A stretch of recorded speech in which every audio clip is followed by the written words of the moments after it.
Tanış olun. Professor Şaqibə Əhmədova baytarlıq üzrə Şərqdə ilk qadın elmlər doktorudur.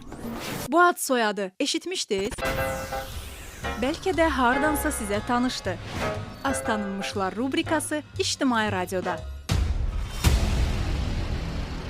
Şaqibə Əhmədova əslən məşhur Qayıbovlar soyundandır. Onun atası İsmail Qayıbov Qori müəllimlər seminariyasını bitirmiş, Üzeyir Hacıbəyli və Müslüm Maqamayevlə tələbə yoldaşı olmuş nüfuzlu pedaqoq, anası Firuzə xanım isə əməkdar müəllim idi. Şaqibə Əhmədova həm də Azərbaycan Respublikasının ilk baş prokuroru olmuş mərhum İsmət Qayıbovun bacısıdır. Elmə və təhsilə olan böyük marağı Şaqibə xanımı daima irəli aparıb. O 1943-cü ildə Gəncədə Azərbaycan Dövlət Aqrar Universitetinin Baytarlıq fakültəsinə daxil olub. Şaqibə Əhmədova 1945-ci ildə isə təhsilini davam etdirmək üçün Moskva Baytarlıq İnstitutuna yollanıb və 1948-ci ildə oranı bitirib. Gəncəyə qayıtdıqdan sonra o Azərbaycan Dövlət Aqrar Universitetinin parazitologiya, ardınca isə mikrobiologiya və baytarlıq ekspertizası kafedralarında çalışıb. Alimin elmi karyerasının ən məhsuldar və uğurlu dövrlərindən biri Özbəkistanla bağlıdır. Şaqibə Əhmədova 1961-ci ildə Səmərqəndə köçərək Səmərqənd Kooperativ İnstitutunda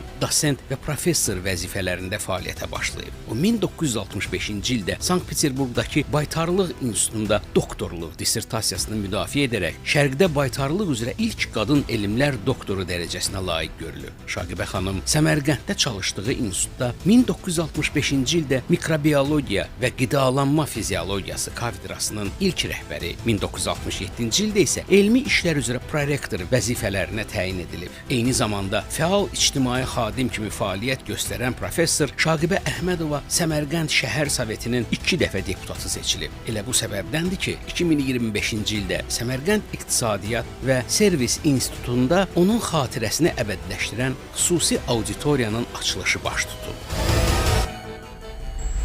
Radyo sönəndə də biz yenə efirdəyik. Qaçırdıqlarınızı İctimai Radionun YouTube kanalında tapa və bizi həm də İTV Mobile tətbiqində dinləməyə davam edə bilərsiniz.